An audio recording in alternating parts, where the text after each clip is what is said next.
I'm Amarat Shivani. Here the stories we're tracking this hour. The House of Representatives Ad Hoc Committee investigating the near collapse of the capital market resumed sitting in Abuja today.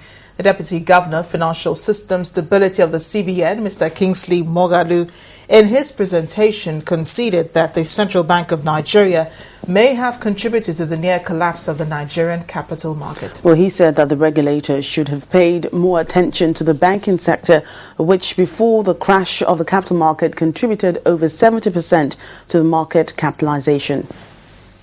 The central bank has accepted institutional responsibility for the failures of regulation that took place in this country in the last few years. Now, at the time that the intervention was done in the central bank, the choice facing the central bank was, do you save the house that is on fire, or do you go after the rats or the rabbits in the house to see what is going on? You first of all have to save the house that is on fire, and then you look inward. We've taken some measures internally. Now, responsibility in law, there is first of all the responsibility of the individuals who are alleged to have done or failed to do certain acts.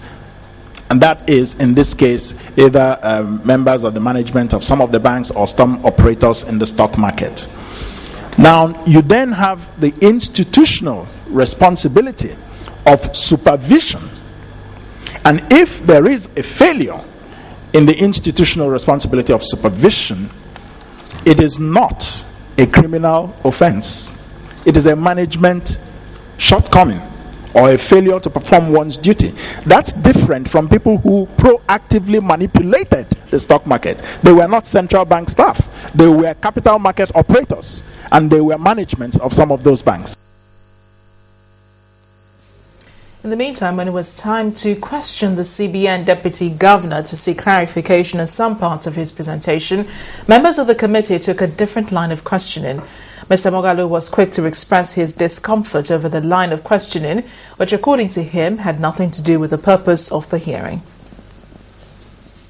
The CBN do business on behalf of the federal government. The CBN does banking business for the federal government and on behalf of the federal government. And in the course of doing this type of business, you do not generate revenue at all.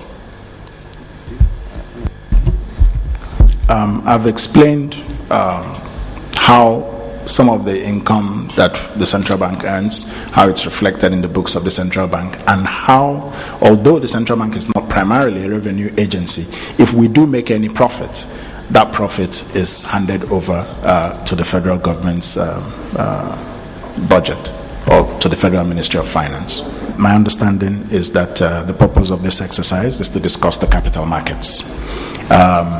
It seems to me, with all due respect, that a number of the questions are going into other areas that were not in the invitation we received. And we came prepared to answer the questions pertaining to the invitation that we received. If we had known that a number of questions will come that are outside the scope of what we were supposed to be discussing, perhaps we would have brought the relevant directors who are, for example, in charge of reserves management, or the directors in charge of some other areas. So I'd like to just seek clarification and to seek reaffirmation that we're here to discuss the capital markets.